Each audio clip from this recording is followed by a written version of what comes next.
All right, moving right along. We are.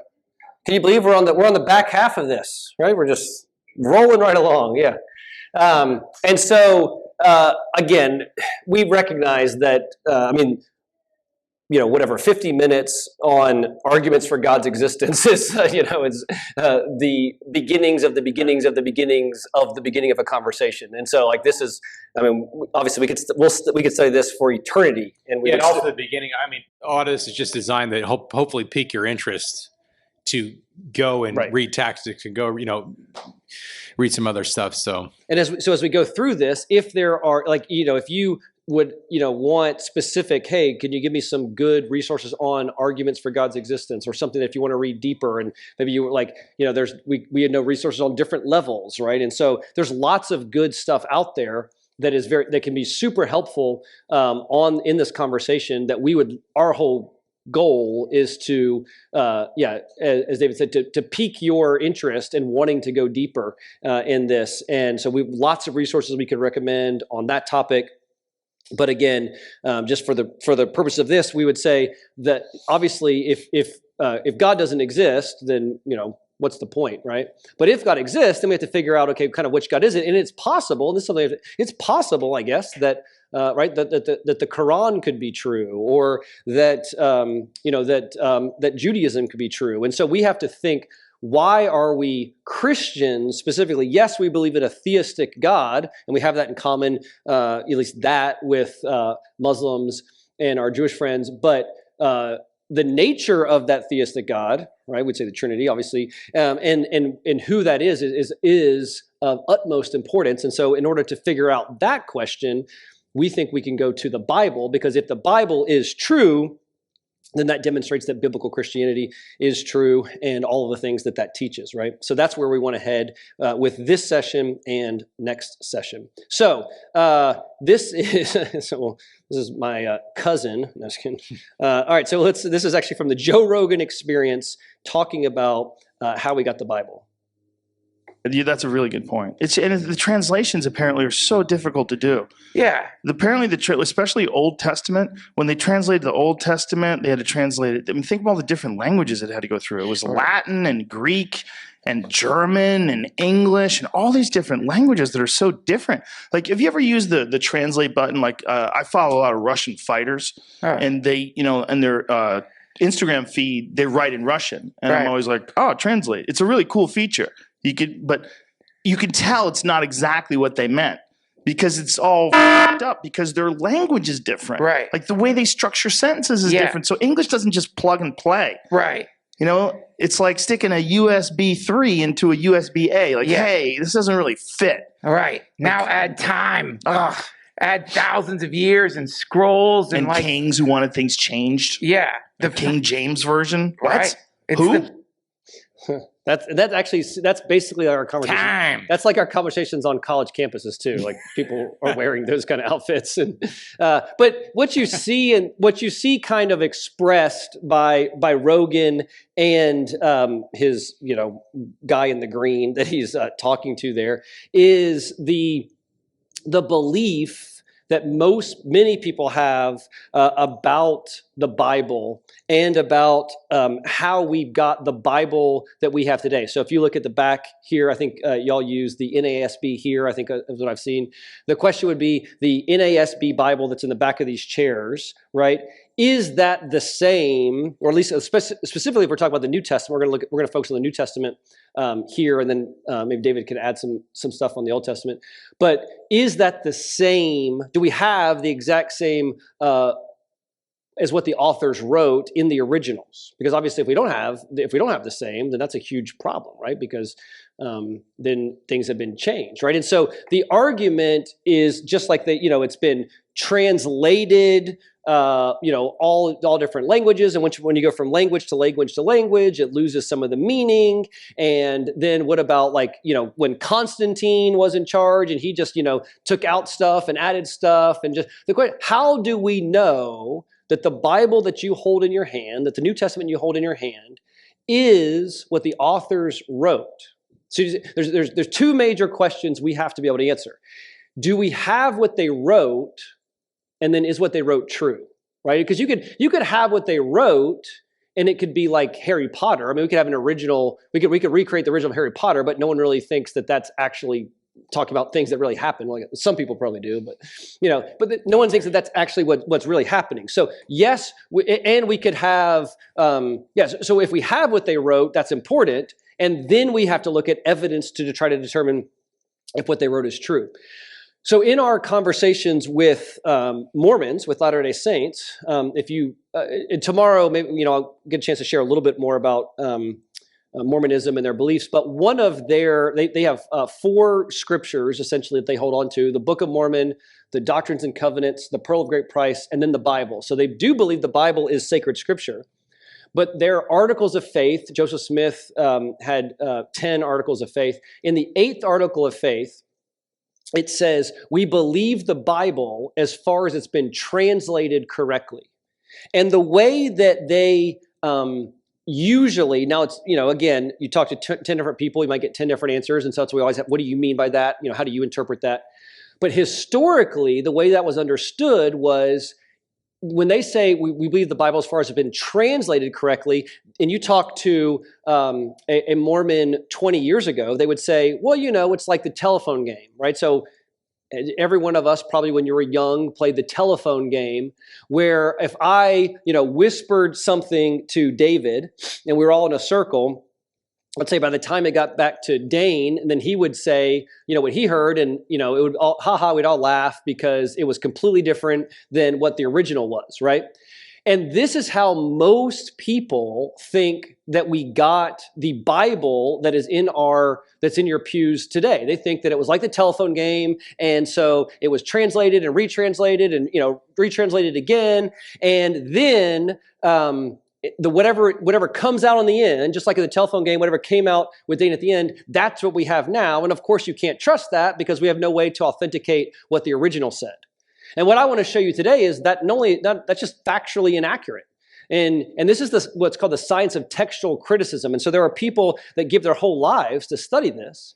And I'll just kind of tell you on the front end what we can know. We can know with 99, 98% certainty that we have exactly what the authors wrote. And the 1.5%, again, depending on who's doing the calculations, the 0.5%, the 1% of the verses, and I'll show you those verses. There's not even a doubt about which those verses are that are in debate. If you take those out, you haven't lost any of the essential Christian doctrine. And so we can have certainty that we have what the authors wrote. And that's what we're going to talk about in this session. And then the next session, David is going to talk about the fact that, yes, we have what they wrote, but is what they wrote true? And he's going to look at some of the evidence for the resurrection. So we're at the back, on the end of this, I want to come back and say what it would really be like if we, the real understanding after we've looked at the transmission of the text. So we remind me to do that if I forget. I'll try. Yeah, that's good. If you forget. All right. So again, the question we want to ask is, do we have an accurate copy of the original New Testament documents? And then do they tell the truth? And next session, we'll look at that. All right. So it's important to understand when we talk about the New Testament, right? The New Testament, 27 different documents. Okay. So there wasn't like there was just this book that was published called the New Testament, right? The New Testament is a collection of letters, right? Gospels, there's different genres there that were written on 27 different scrolls, different papyri, right? Now, 9 or 10 different authors, I guess, depending on who you think wrote Hebrews, written over approximately a 20 to 50 year period. And then those individual writings have been collected into one book that we now call the Bible. So the New Testament, this is actually important when we look at the minimal facts arguments for the resurrection that David's going to talk about next session. It's not one source. You see, it's a collection of sources, 9, 10 different authors writing different times, and those have been compiled into one document that we would call the New Testament, right? So that's really important for us to think about. Now, it is true. So the originals, so just as a matter of record, when back then, right, they didn't have a printing press, right? And so if when Luke, right, wrote the Gospel of Luke, he wrote the original, And that's the autograph. That's why when we get somebody's autograph, we're getting the original, okay? But let's say David wanted a copy of the Gospel of Luke. Well, I couldn't just run down to Kinko's. I could actually make that reference here. Like if you make that reference with college kids, like what's Kinko's? I couldn't run down to Kinko's and run off. Yeah, Caitlin's like, what does that mean? I could run off 10,000 copies. Or okay, Caitlin, I couldn't self-publish it on Amazon. Is that better? I couldn't self-publish it on Amazon, right? So what I'd have to do is they had scribes that would then copy the autograph, and now the copy is called a manuscript. And then they were copies of the copies, and then copies of the copies of the copies, copies of the copies, and those are called the manuscripts. Okay, so we don't have the original, and I'll talk about here in a minute. There's at least one argument. I think it's actually a really good argument as to why it's actually probably better that we don't have the original. But what I want to show you is that not only is it not a problem that we don't have the original, it could be argued that we're in a better position because we don't have the original. And so this is true of any work from antiquity. Okay, this is not just true of the New Testament, but for any work for antiquity, we want, in order to try to determine, do we have what the author wrote, we want lots and lots of manuscripts, right? We want lots of copies of copies of copies of copies of copies, and we want them as early as possible. So the earlier the manuscripts we have, the closer they are to the autograph, to the original, the better, right? So we want early and we want lots.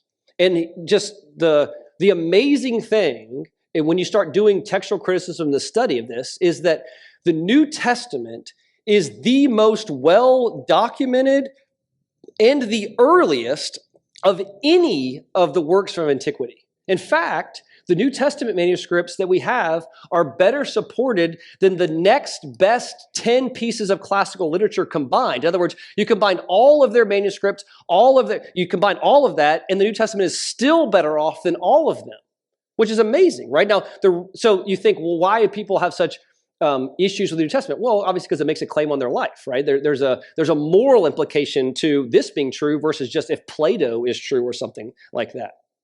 So Sir Frederick Kenyon, right, former director of the British Museum, he said this: it cannot be too strongly asserted that in substance the text of the Bible is certain.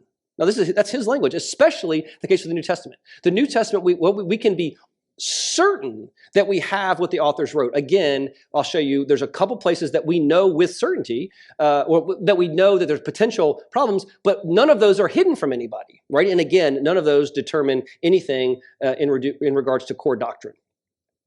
Okay, so just as, how do we know we have an accurate copy of the New Testament, right? How do we know? So we want early and we want lots. And we can show you that we have earlier documents with the New Testament, earlier, so for the John Rylands papyrus, a 25-year gap versus a 1,000-year gap for in the next closest. We have more manuscripts, right? This is more Greek manuscripts, 5,600 in the Greek, closer to 20,000 in non-Greek manuscripts.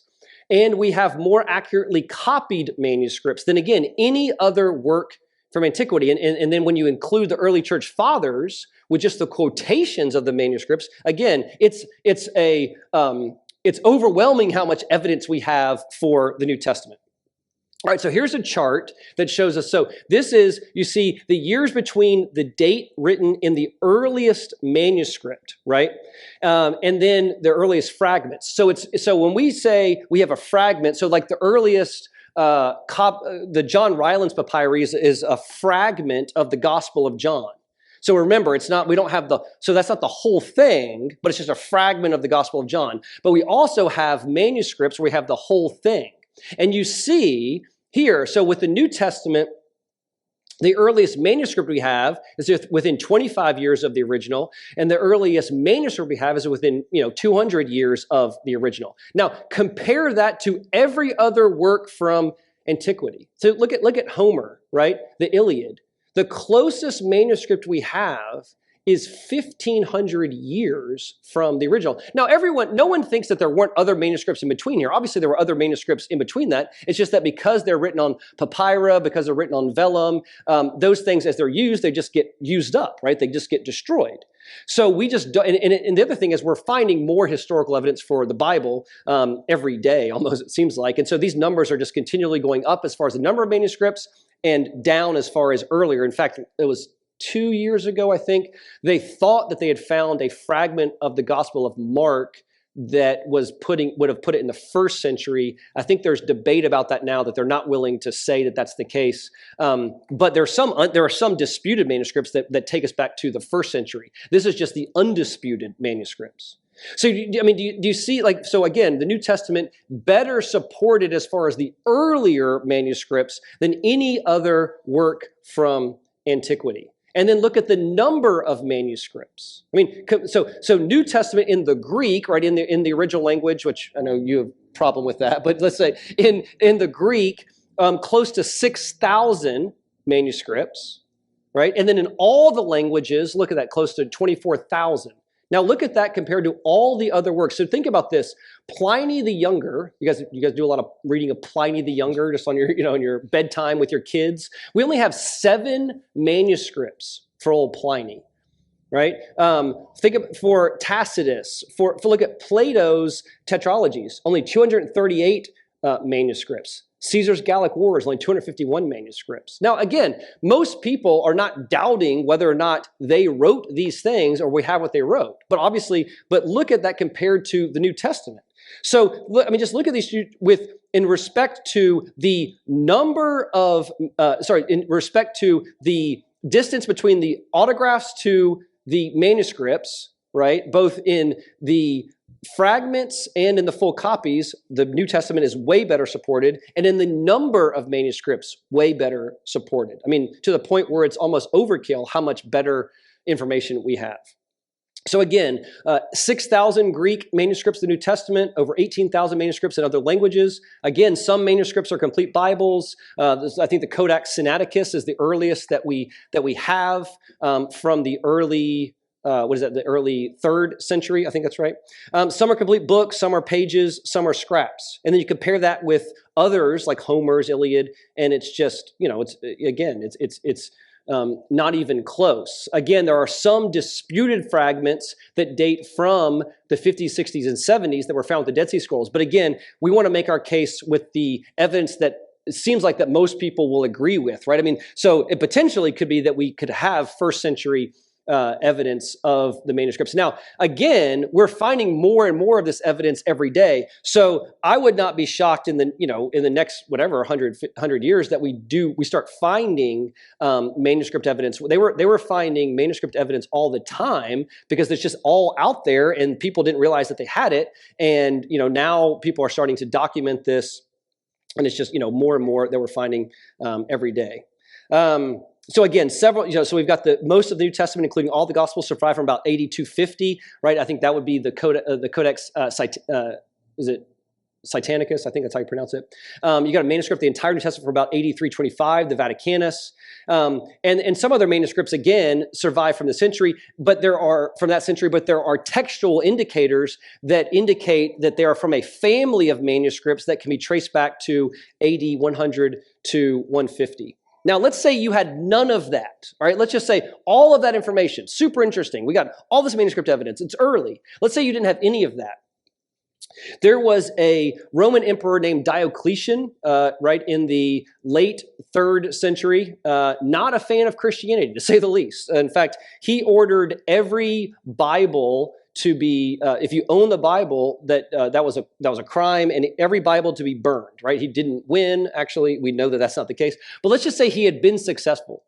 Let's say that all of the New Testament documents that we had, all the manuscripts, the copies of copies of copies that we had were destroyed. Even if you had done that, we could reconstruct the entire New Testament from the early church fathers' quotations. See, that's amazing, right? So the early church fathers quoted the New Testament so much that all but 11 verses of the New Testament could be reconstructed just from their quotations. So now we've got another way that we can go back and we can test what we have now. We can test it against the early church fathers quoting it, and we can test it against the manuscript evidence that we have. And when you combine those together, that can show us, again, with certainty, not with certainty that we have what the authors wrote.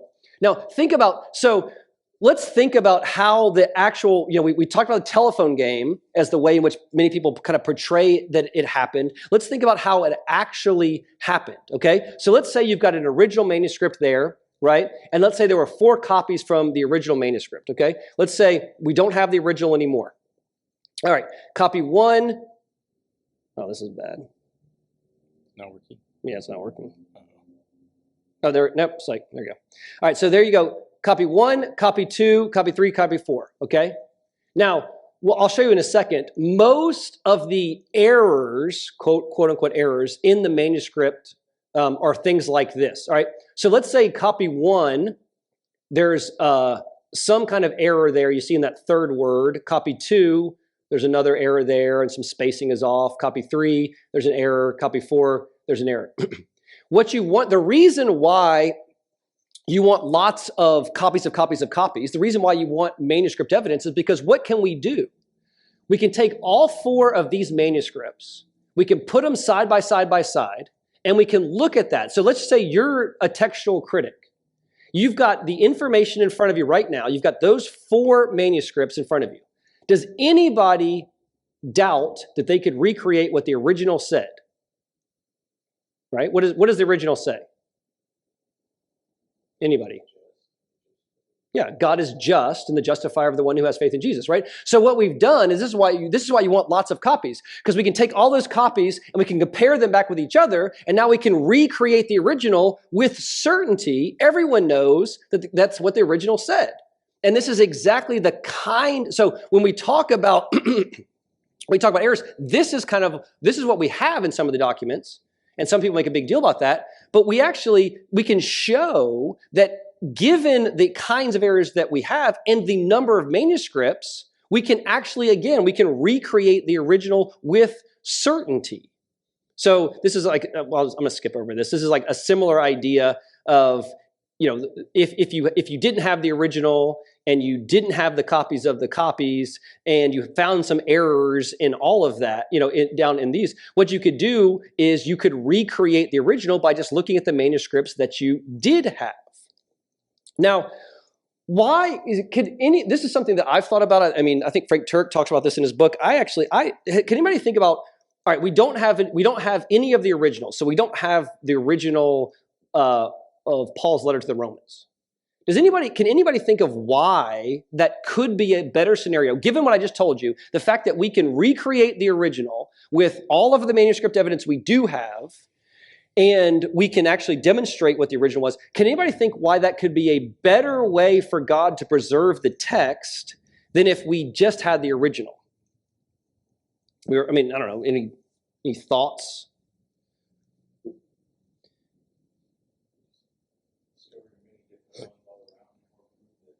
Huh? Yeah, so it could be good evidence. Yeah, more proof, right? What do you think? Those of us who have been to Israel, if you've been to if you've been to the Church of the Holy Sepulchre, what do people tend to do? They worship these things. So if we had the original, people would venerate them. People would worship those documents, probably. Right? We see what we tend to do as people. What is the other possibility? Now, I'm not saying this would be easy, but if you had the original, theoretically, what could you do to the original? You could change it, right? So if you had the original, and think about in history, during all, the last 2,000 years, there have been some people that we would say professing to love Jesus, but not exactly exhibiting that well, and had access. Let's say they had access to the originals, and they wanted things to change. They could have changed the original. But because we don't have the original, because we have this method of manuscript of copies, we could actually preserve the original in the manuscript evidence, as we just shown you, without having the original, and safeguard the original from people with nefarious purposes, with ill intent. I think that's actually a good argument as to why God didn't preserve the original. Now, if you're King James only, you think he did preserve the original in the King James version. And so maybe that's a separate conversation. Yeah, I think this is actually something that's happened in that, when we look at the Masoretic text which is the majority text used in translation today from the Hebrew Bible, we recognize now, we've always had the Septuagint, but when we compare it with the Septuagint, we compare it with other Sephardic texts, Sephardics meaning North Africa and Jews that fled Spain, and their text, and also now with the Dead Sea Scrolls, we can actually pinpoint several messianic passages which were most likely altered in the Middle Ages by rabbinical authority. And so that meaning that rabbis in the Middle Ages changed the text to make it sound less like Yeshua. Now, they're very subtle and they're very slight ways, but just one word here, one word there, as we know from our Jehovah's Witness neighbors, can make a huge difference, right? But because we have so many copies of both the Masoretic precursor, Sephardic text, the Dead Sea Scrolls, and the Septuagint, we can now cross-reference, and we know where every single one of those changes is. Yeah. Like, perfect example. If you read the New World Translation of the Bible, which is the Jehovah's Witness Bible, right? So that's their translation. It's interesting. There is not a single scholar that's not Jehovah's Witness that thinks that that's a good translation of the text, because in John 1:1, it says, in the beginning was the Word, and the Word was with God, and the Word was a God. That's important for them. But there's no, to my knowledge, non-Jehovah's Witness scholar that thinks that that's a good translation. And how could we determine that that isn't a good translation? We could look at all the other texts. We could look at all the other manuscript evidence that we have that could show that that's not a good translation of that text. And so again, it's built into, I think, it's built into the system to actually preserve the text. Now, we'll show you here in a second, there are some texts that are in your Bibles right now that, as far as we can tell, they're not in the earliest manuscripts that we have. Now, in and of itself doesn't mean it's not necessarily true. It just means you got to be careful with that. I'll talk about that in a second. All right, so there are people, for instance, Bart Ehrman. If you guys ever heard of Bart Ehrman, what's interesting about being in Utah is because the LDS have this sort of love-hate relationship with the Bible, like they supposedly love it, but they just hate the parts that disagree with their theology, and so that's where we like it, but it also hasn't been it's been mistranslated. They love Bart Ehrman. They love quoting Bart Ehrman. Bart Ehrman was a professing believer. He taught, I think he still does, or he's emeritus at University of North Carolina, Chapel Hill. He taught New Testament, but he was supposedly a believer, went to Moody Bible Institute, and then studied under Bruce Metzger, who's one of the greatest textual critics of all time. In fact, he dedicated his first book to Bruce Metzger, but he's now not a believer. And he's written a bunch of books. He's wrote Jesus Interrupted and a couple of these other books talking about these variants that we have in the text. So he'll say things like, there are over 200,000 errors in the Bible. So there's more errors in the Bible than there are words in the text. Now, what does he mean by that? And he says this stuff every textual critic, even the most conservative, will agree with him on the data. But the way in which he's presenting it, especially in a popular audience, he's taking something that everyone agrees with and he's making it seem like it's way worse than it is. Why? Because these are not errors so much as they're just variants. They're variants in the manuscript text. And the overwhelming majority of these manuscript errors are grammatical. So let's say you've got almost 6,000 Greek New Testament manuscripts. And you've got some error in one of them, right, that's repeated in 1,000 of the manuscripts. But it's like the schwa over a letter or something like that, or it's a spelling error. Well, technically that's 1,000 errors, and you add that up, and it can add up like pretty quickly, right? But just like we just showed you in the with God is the just and the justifier, with those errors we can tell exactly what the original was supposed to say. We can see where those errors have crept in. So people like Westcott and Hort, these were the guys who put together the NIV. This was back in the 1800s. At that time, they said only 1 in 60 variants had any significance. Now that seems like a lot, but just that would put the text at 98.33% pure. Bruce Metzger, again, the guy who Bart Ehrman dedicated his first book to, he says the text is 99.5% accurate. And the 0.5% in question, again, doesn't affect a single doctrine of the Christian faith. Almost all of those alleged errors are spelling errors, grammatical errors, things that we can easily account for. Now, there are some issues, okay? For instance, if you open your Bible right now, if you have a Bible, open to John 7:53 and tell me what it says right before that verse. Just assuming this is going to work. If it doesn't, I'm going to run. Let's just let's see if this works. So John 7:50. What does it say right before? Either either right above it in the text or in a footnote. Did you say 750? Yeah, John 7:53 through 8:11. It's the story of the woman caught in adultery in John. What does it say in yours, Josh? As like a later manuscripts added the story of the adulterous woman, numbering it as John 7:53 through 8:11. right. And what translation do you have? Okay, so in the Legacy Standard Bible, it says later. It says later manuscripts added it. Okay. Some translations, I don't know if anybody else have a different one. Some translations will say the earliest manuscripts we have don't have this in it. Maybe that's what yours says. But there isn't a. Does anybody have nothing in there? Does anybody just say like, what is it, a printed copy or is it? Yeah.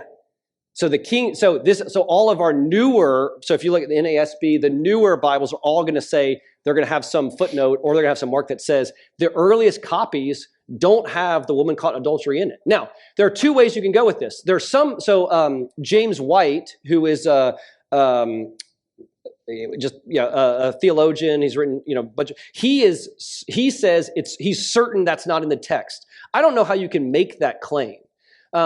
I think the better claim is we have the earliest manuscript evidence that we have does not have that story of the woman caught in adultery in it. So the earliest manuscripts we have does not have the woman caught in adultery in it. Now, what do I do with that? It just means I want to be careful with that, right? I want to be careful. I don't want to build some certain theology on that's just on that text. This is why this is important. If you look at Mark 16, verses 9 through 20, turn to that, okay?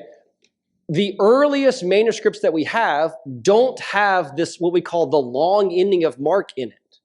Now, again, we're not saying I want to be careful. I want to say that doesn't necessarily mean it wasn't in, because we could find newer manuscripts that did have it in it.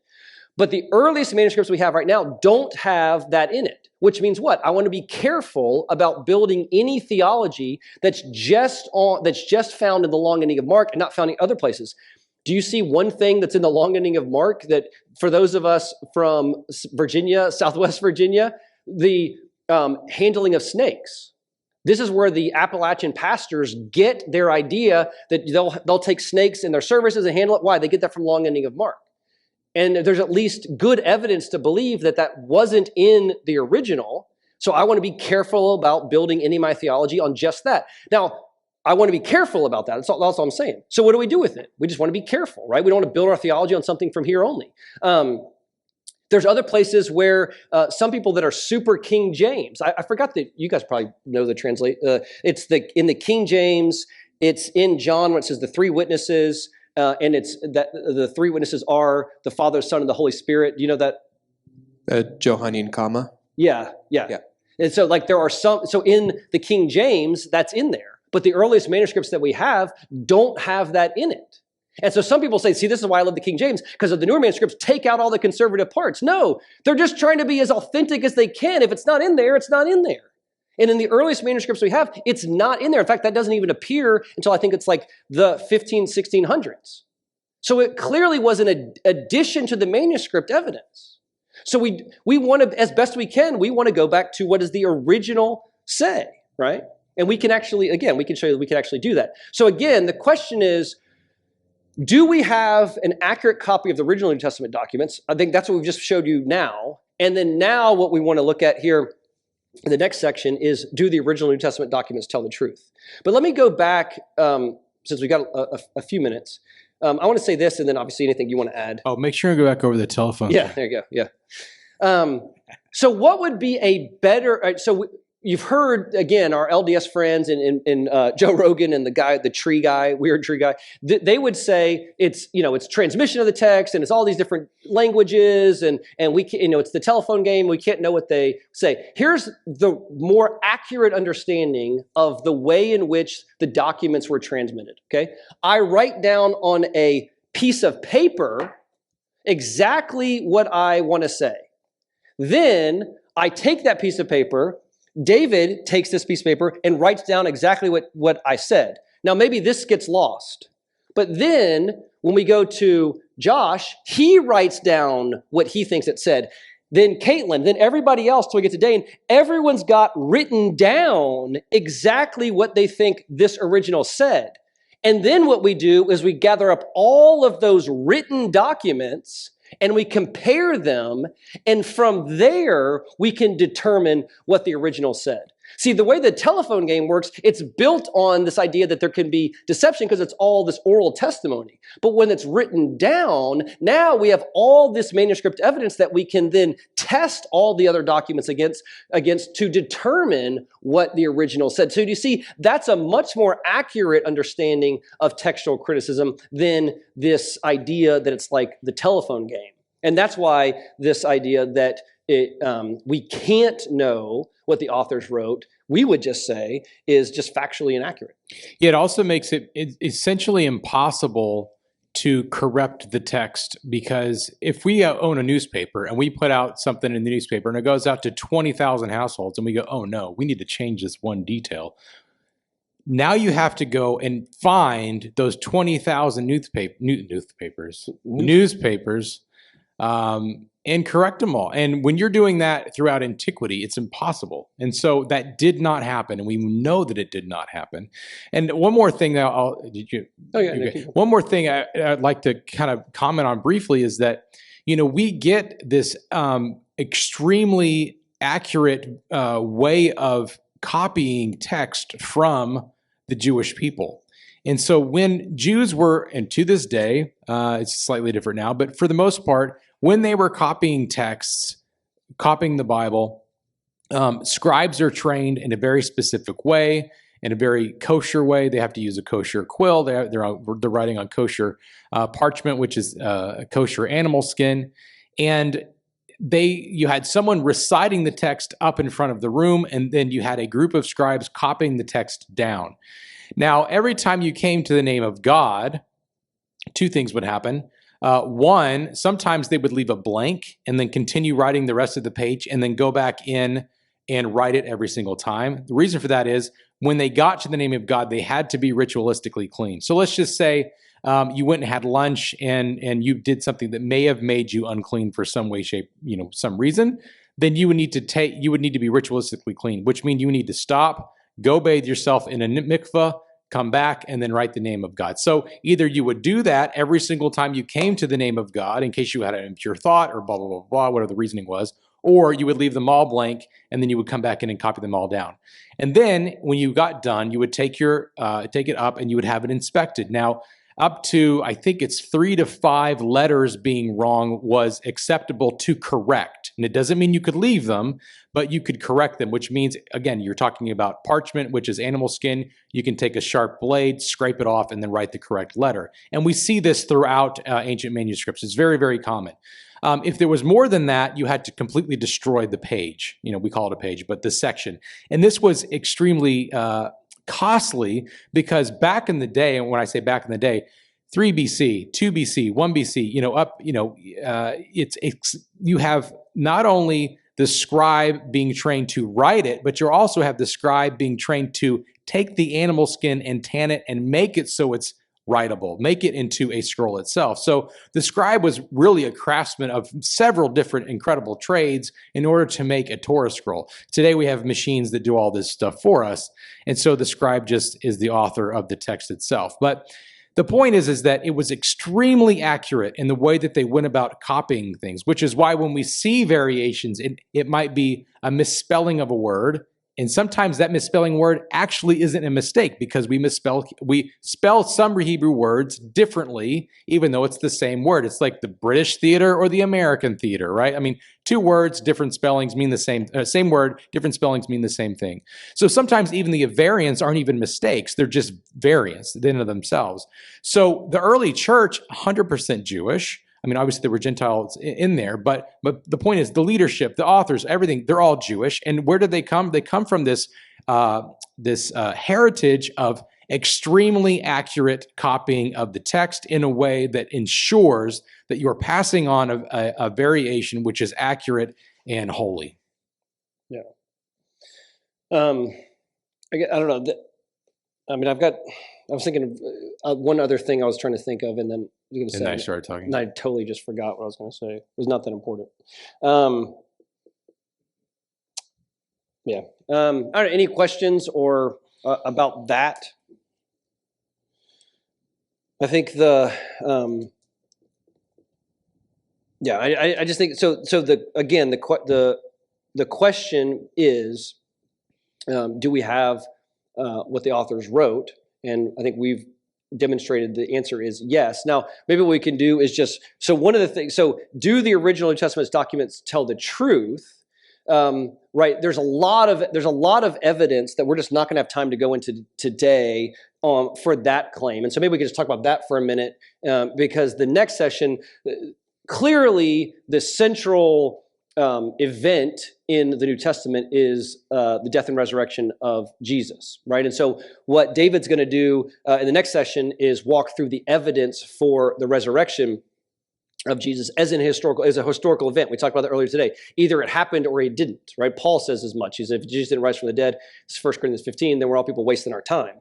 But there's lots of other ways that we can determine that the New Testament documents tell the truth. So if you are interested, I think there's a guy named J. Warner Wallace. Let me tell you about him, and then his books are very helpful.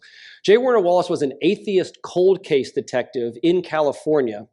In fact, if you've ever watched Dateline NBC and all the cold cases that are solved on Dateline NBC, he has the most cold cases of any detective solved on Dateline NBC. But he was an atheist, and he didn't believe, obviously, that there was good evidence for the truth claims of Christianity. But he was challenged to research the Christian faith in the same way that he investigated these cold cases. And so the book, and then he did that. He became a believer. He was a youth pastor for a while, and now he's an author and a speaker, and has written a couple really good books. His first book that just came out with a second edition, I think just this month, it's called Cold Case Christianity. A really good book that I would encourage everybody to get. He also wrote a book on arguments for God's existence called God's Crime Scene, also a good book. And then he wrote a book called Forensic Faith, just talking about how we think about the Christian faith. And so if you're interested in some of the arguments for God's existence, again, his book, God's Crime Scene, is really good. But one of the things he talks about in the book is he said, here are the tools that I use to investigate cold cases. And then he applies them specifically to the evidence or applies them to the New Testament and the authors of the New Testament. And so he talks specifically about eyewitnesses. The question was, were the authors eyewitnesses? And he walks through all of the reasons that we can believe that they were eyewitnesses, that these events were not written later by people that a lot of people will say, oh, they were written much later by people who were not eyewitnesses. No, he gives good reasons to believe all of the New Testament books, the overwhelming majority, maybe there's the book of Revelation, were written even before 70 AD. There's a book on my shelf right now that argues for the early dating of most of the New Testament books, that they were eyewitnesses, that what they said was true, that they can be corroborated, so that the both internal tests within the Bible that we can trust that what they wrote, plus the external tests. And so that's the archaeological data, and that's the extra biblical sources that confirm the life of Jesus. All of these things that can confirm that with the New Testament, that what they wrote was true. But then what he does, and this is super interesting, is he talks about chain of custody. So if anybody remembers, this is kind of for older people as well, but in the O.J. Simpson case, one of the big issues was the blood evidence that supposedly linked OJ to the murder. And the question was, they didn't, the chain of custody, the defense tried to argue that the blood they couldn't document exactly where it was from the crime scene to the courtroom. So the implication was there had been areas in there had been a time when that evidence had been messed with, monkeyed with, and that was part of their claim that ultimately, right, that the jury decided OJ was not guilty. So what Wallace does in this book is he takes the chain of custody. He takes from Peter, from Paul, and from John, and he walks from them, the eyewitnesses, and what they wrote down, and then their students who were taught by students who were taught by students who taught by students, and he gets to the Codex Sinaiticus in 250 AD. So he walks through, and then the Council of Laodicea. So what he shows is we have the chain of custody from the original eyewitnesses all the way till when we have that first manuscript of the entire New Testament, that not that it was codified in the sense that it was recognized that this is the document. So he walks through Peter, he walks through Paul, he walks through John, and he shows how each of their students, and by just studying them in that chain of custody, how we can get to the New Testament that we have now, and that chain of custody has been articulated and authenticated through these different sources. And then finally, he looks at, and we'll probably talk about that here in a second about the resurrection. He looks at when anybody's testing eyewitnesses, the question is, do they have any reason to lie? And he walks through the reasons why people historically would be involved in a conspiracy, right? That's to gain money, sex, or power. And what he shows is, for each of the apostles, they got none of those things, right? In fact, they actually lost all of those things. And so just from that piece of evidence and witnesses, he walks through why we can trust that the New Testament documents are telling the truth. Not just that we have what they wrote, but that they're telling the truth. So let's take a break. We'll just take a maybe 5-minute break, unless anybody has any questions, or we can come up and talk. And then we'll come back, and then David's specifically going to look at the resurrection, right? Do we have any good reason to believe that Jesus rose from the dead? Because if that's true, that changes everything. And we believe the evidence explicitly points to the fact that Jesus rose from the dead. So we'll take a break, and then we'll come back and talk about that.